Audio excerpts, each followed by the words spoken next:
Friend, today is day 5, which means you have a vocab and a grammar quiz, so please make sure to do those or come with me at 11 and I will help guide you through those.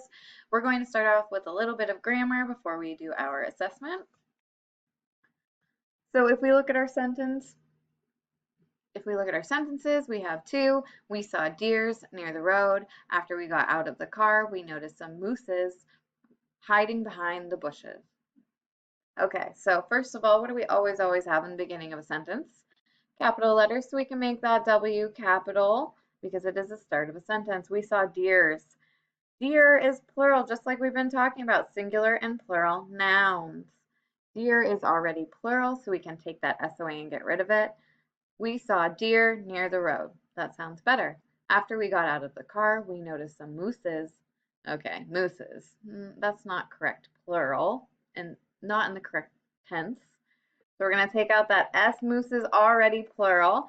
We saw some moose hiding behind the bushes. Remember, if we have the SH, the CH, the X, we make it ES when making it plural. Nice work. So for today, I would like you to complete your vocabulary quiz, your grammar quiz, spelling practice. You have a spelling test tomorrow at 11, as well as your reading comprehension test. If you pop on at 11, I can read that to you, easy peasy.